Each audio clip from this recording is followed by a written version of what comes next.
Hi, Katrina Mitchell with Speak, and delighted to have Greg Nathan as our guest again to talk a little bit about the franchisee wheel of excellence. We've already covered in a previous clip the franchisor wheel of excellence. Greg, would you talk a little bit about the franchisee wheel of excellence and where that came from? Sure. Hi, everyone. The franchisee wheel came from a major study we conducted a few years ago on 2,500 franchisees from 75 different franchise networks. And we wanted to understand the relationship between the personal characteristics or attributes of the franchisee and their performance or results. 15 attributes emerged as significant to performance, but I thought it was a little complicated, so we consolidated this into a model consisting of 5 pieces. That's great. You know, and I know when we did the franchisor wheel of excellence, you actually had a picture that you could share. Yeah. Do you have? I just happen to have one here of the franchisee wheel. So Awesome. You will see here we've got to build supporters. I'll explain what a supporter is in a moment. Engage them with the brand, drive growth, and this has got a very specific meaning, maintain positive vitality, and master what matters. Nice. So talk a little bit more in detail, if you would, about build supporters. That one really intrigues me. Yeah. Well, look, let's talk about what is a supporter. It's somebody who willingly contributes their time or their energy or even their money if they're a customer toward your success. And we all need supporters in life. You can't achieve anything of substance on your own. A supporter could be a family member, a friend, an advisor, a colleague, a customer, a member of your team. It might even be your speaking agent. Lovely. I so appreciate that. Or it could actually be one of your most in-demand and pleasant to work with speakers from Australia. Mutual admiration society, yeah. Mutual supporting. So in the franchisor wheel of excellence, you talked about the franchisor relationship with the brand and the franchisee's relationship with the brand. But in the franchisee wheel of excellence, you have a very specific piece for the franchisee's relationship with the brand. Would you dive into that a little bit? Absolutely. So with the franchisor wheel, we spoke about how franchisors need to engage their franchisees in understanding what the brand is all about and wanting to protect the reputation of the network. We said the brand and the reputation are interchangeable. Now, the engage piece of the franchisee wheel focuses on what franchisees can do to ensure their business and their team are delivering the best customer experience that in turn is going to enhance and protect their reputation in the local community. So what I'm hearing you say is that the franchisee's responsibility is really to protect the brand on a local level. Yeah, that is right. But let me just say something about the difference between accountability and responsibility. So responsibilities can be shared. We can all share a concern about the brand, but accountability can't. The buck stops with you if you're accountable for something. So while franchisees and their teams need to take responsibility for the brand in their local community, ultimately the franchisor is accountable for the brand, which is why sometimes tough decisions need to be made in working with franchisees if they're not taking their brand responsibility seriously. Got it. Thank you. The next piece in the wheel is drive growth. And what specifically do you mean by that? Growth of what? Well, we're really talking about 3 facets here. The first and the most obvious one would be sales. This is vital to an environment where costs are rising, because if your sales are not growing at least as fast as your costs, you're going backwards. We call this a margin compression, and this is a big challenge for many businesses today. The second facet of growth, though, relates to a franchisee's mind, their learning journey as a leader and a business owner. And they also need to be developing their capacities there.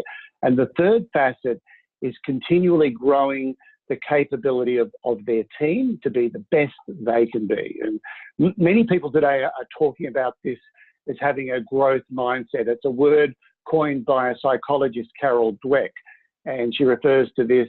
It's an attitude where we are seeking feedback and working really hard so we can realise our potential. This is a growth mindset, and it's an important part of the drive growth piece. So I really appreciate that. I mean, you know, obviously the profitability of a business owner is really important, but I just so love that you also focus on personal development as a human being in the world, and growth as a leader to really help mentor and you know, bring other people, help develop other people along the way. I just think that's really wonderful work in the world. So let's talk a little bit about the personal vitality piece. Yeah.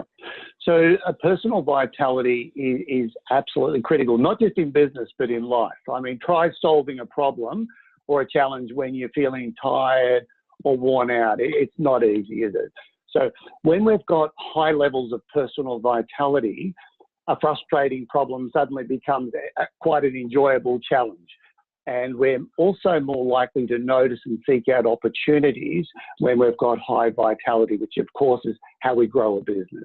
Yeah, I really appreciate that, because I think I always kind of laugh and say, if you want the ultimate personal development course, start a business, right? Because it's going to give you everything you need to work on. It'll be right there for you all the time. So the next piece, when I look at the franchisor wheel of excellence, I noticed that it all fit really well together and was really a logical kind of sequence. And I know that the franchisee wheel is the same. So is the last piece sounds almost like Zen-like, you know, in a way, mastering what matters, right? So mastering what matters. What is that? A Zen master might have a different perspective on what I'm going to talk about, because when we talk about mastering what matters, we're not talking about spiritual issues here. We're talking about mastering things that are going to protect your future cash flow and your future profitability. There's typically 3 areas that are critical to this. So the first one is to have very specific and clear goals and not getting distracted by day-to-day niggles and problems in the business, and keep revisiting what those goals are. The second piece here is within the mastering what matters is about having a systems-driven business. So every time you put effort into refining a system that's going to be used again and again, you're leveraging your time efficiently and paying attention to tasks that impact a lot of people or tasks that are going to improve the ongoing productivity of your team is a smart thing to do. And the third facet of mastering what matters means measuring the things that predict future profit and cash flow. And some people would call these lead indicators. They might include outgoing sales activity, sales conversion rates, what work you have completed, your debtor levels. Every business really should have 2 to 5 of these key performance indicators, and a good field consultant regularly checks in with their franchisees on how they're tracking on those key performance indicators. Yeah, and I know you have a very special passion for supporting field consultants and helping field consultants with their own, you know, personal development journey. And I know we're going to talk about that more in a future clip. So I think just in closing, we've covered the franchisor wheel of excellence. We've covered the franchisee wheel of excellence. And I know that you regularly use these wheels, these models in your work, and with both franchisor teams and franchisee teams. And I just want to thank you, Greg, for sharing this with us, and so that we can in turn pass it along to our community. Is there anything you'd like to share in closing? Yeah, just in summary, the franchisor wheel is a very useful tool we use for teaching franchisor executives on what matters to be an effective franchisor. And we will include this often in our field management courses, in our franchisor excellence masterclasses. And we also regularly conduct interactive presentations at franchisee conferences. We bring in the franchisee wheel of excellence, what we've just spoken about.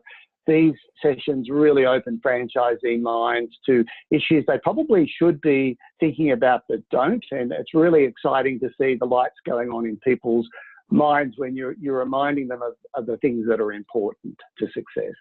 That's so great. Well, thank you again, Greg, and we'll say goodbye. Thank you, and thanks for listening, everybody.